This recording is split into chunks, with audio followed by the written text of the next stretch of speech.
Welcome back, everybody, for another deep dive. This time, we're going to be talking about something that, well, might seem a little bit basic at first glance.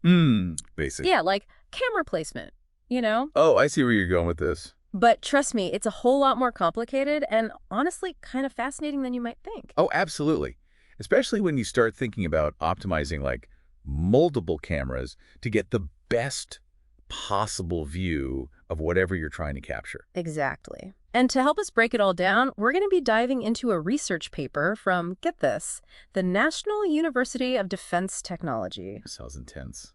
It is, but super interesting. The title is Neural Observation Field Guided Hybrid Optimization of Camera Placement. Okay, I'm intrigued already. By the end of this deep dive, I promise you'll not only understand the core concepts behind this new approach. But also get a glimpse into what the future of multi-camera systems might look like. Exactly. So before we get into the nitty-gritty of the paper, can you maybe give us a little background? Like, why is camera placement such a tricky problem in the first place? I mean, why can't we just, eyeball it? Well, I mean, you can try eyeballing it, Right.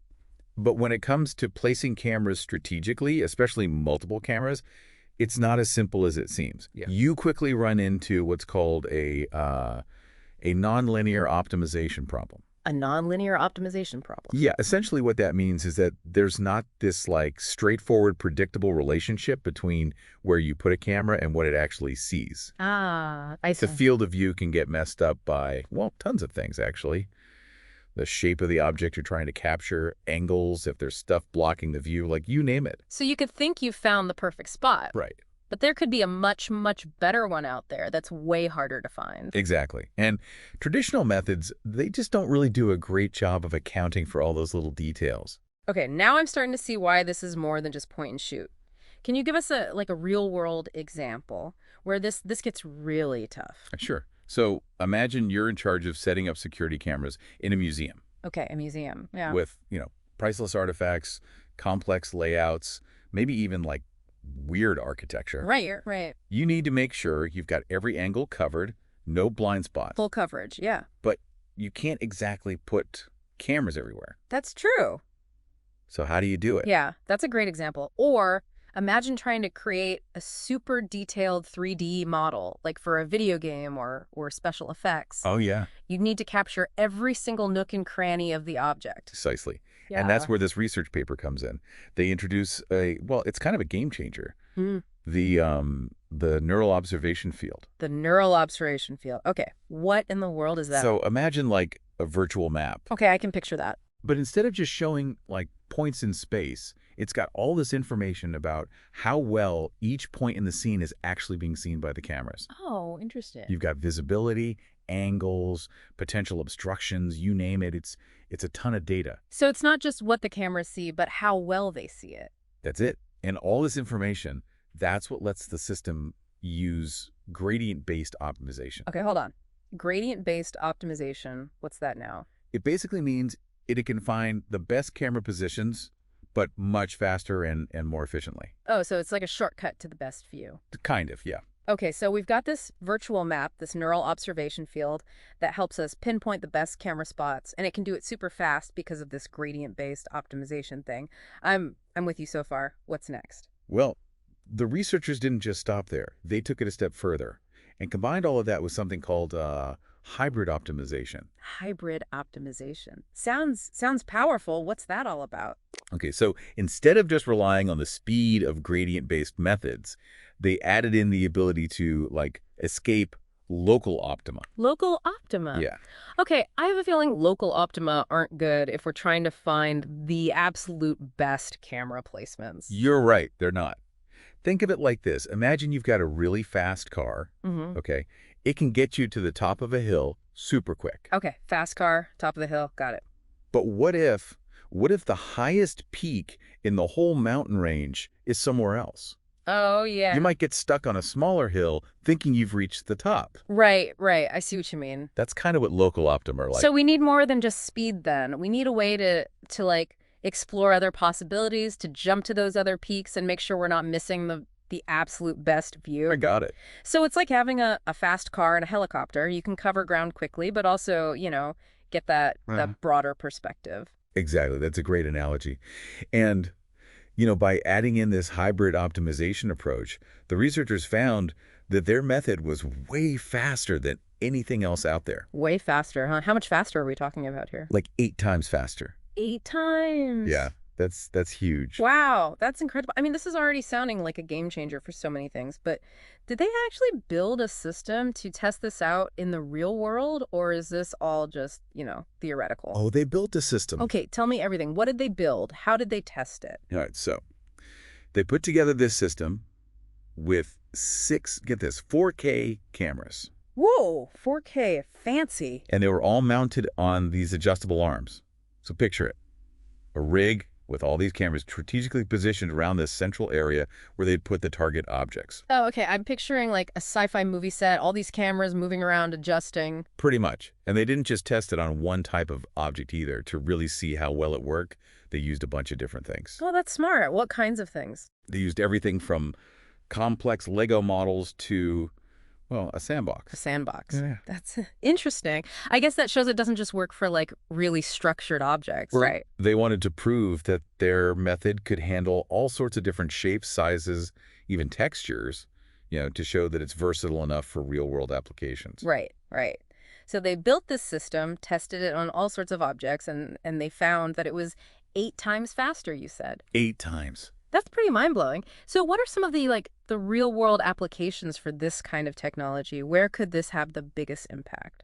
Oh man, the possibilities are pretty much endless. Security systems are the first thing that come to mind. Yeah, that makes sense. Think about being able to, perfectly optimize camera placement Yeah. in places like airports, shopping malls, or even just out on the streets. Right. It could totally change how we do surveillance, keep people safe. What about other fields, though?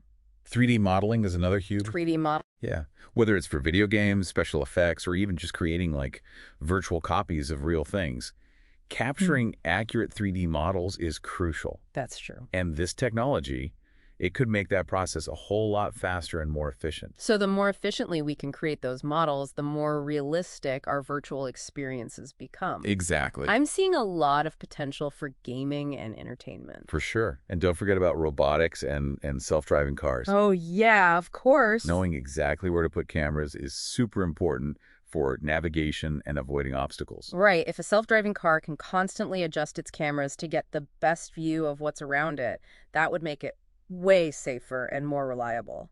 Are there any other areas you think this could revolutionize? Tons. Architecture, where they need to capture really precise 3D models of buildings. Even medicine, where it could help with camera placement during surgeries or medical imaging. Wow, I mean, it sounds like we're just scratching the surface of what's possible here. But I'm curious, they tested this with static objects, right? The sandbox, the Legos. What about dynamic environments where things are constantly moving around? Can this technology handle that? That is a great question. And, well, that's exactly what the researchers are looking into next, how to apply this to dynamic environments. So imagine a situation where the cameras are not just finding the best spots, but constantly adapting, readjusting on the fly to track moving objects. Exactly. That sounds ridiculously complex. Oh, it is. Hmm. But it's also incredibly exciting. Think about the potential for, sports broadcasting.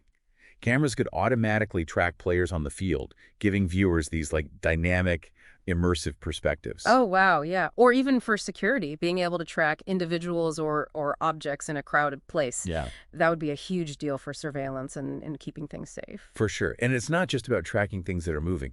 Imagine a system that can adjust to, a scene that's constantly changing. You mean where the environment itself is changing, not just the things in it? Yeah. Think about a construction site. New structures going up, equipment moving all over the place. Right, that's a tough environment to capture accurately. How would this technology help in that kind of situation? By constantly adapting to keep those cameras in the best spots, making sure everything is being monitored and documented.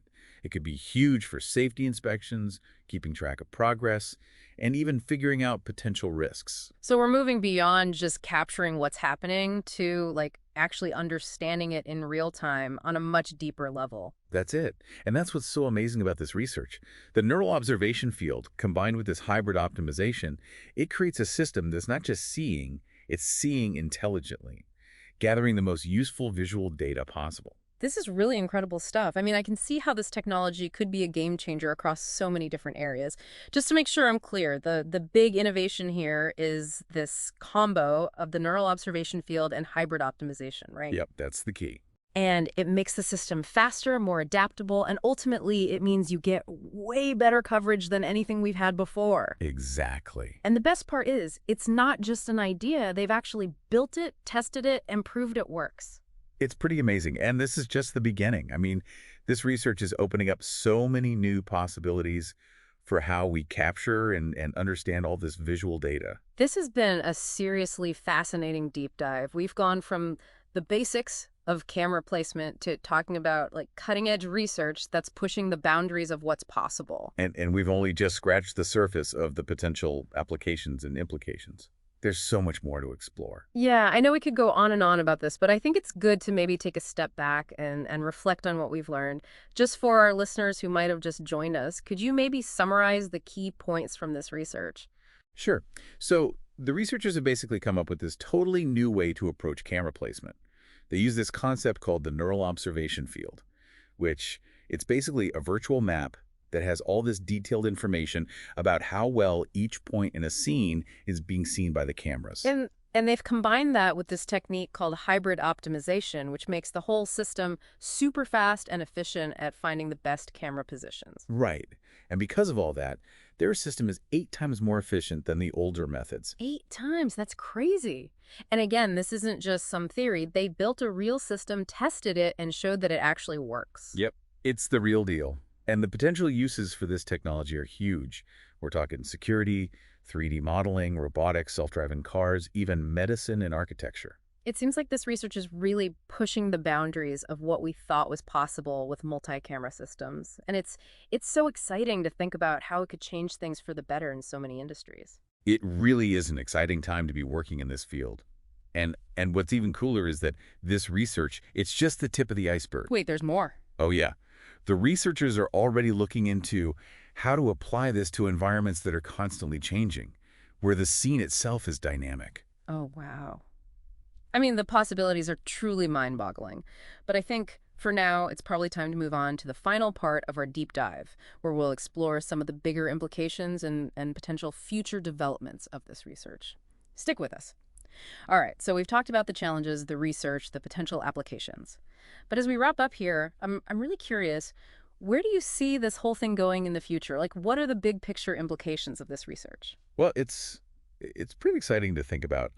One area that I'm particularly interested in is, the development of what I call truly intelligent multi-camera systems. Truly intelligent. What does that even mean? Imagine systems that can, like, not only capture a scene, but actually, like, understand it, interpret the visual information. So we're going beyond just seeing. Right. We could have systems that can, like, identify patterns, detect anomalies, maybe even predict what's going to happen next based on what they're seeing. Wow, that's pretty powerful stuff. I can see that being huge for security, right? Like, imagine a system that could not only spot a potential threat, but actually anticipate what it's going to do next. Exactly. And it goes beyond security, too. Think about healthcare, for example. Healthcare. Yeah, like a system that monitors patients in a hospital room, not just to make sure they're okay, but to pick up on those really subtle changes in their condition, the kind of things that might mean they need help. So it's like having an extra set of eyes, but eyes that can process and analyze information way better than any human could. Exactly. And, as So it's not about replacing humans, it's about working together, right? Using Yeah. each other's strengths, humans and machines, like teaming up. That's exactly it. Yeah. Augmenting human capabilities, not replacing them. And to think all of this comes from research that was originally about just figuring out the best way to place cameras. It's kind of amazing how something that seems so simple can lead to such big breakthroughs. It is. It shows how powerful innovation can be and how important it is to keep asking questions, even about the most basic things. Well, this has been a truly insightful deep dive, I gotta say. We've covered some cutting-edge research, talked about its potential applications, and even, dipped our toes into the bigger philosophical implications of this technology. I have no doubt we'll be hearing a lot more about this in the future. Oh, yeah, definitely. This is just the beginning of what could be a really transformative journey, I think, in the world of multi-camera systems. Absolutely. And for our listeners who want to learn more about this, we'll have a link to the full research paper in the show notes. So definitely check that out and, see where your own imagination takes you. It's a fascinating field, that's for sure. Yeah. Tons of possibilities. Well, thanks for joining us on this deep dive into the world of optimized camera placement. We'll be back soon with another exploration into the latest advancements that are, shaping our world. Until then, keep exploring, keep learning, and of course, keep diving deep.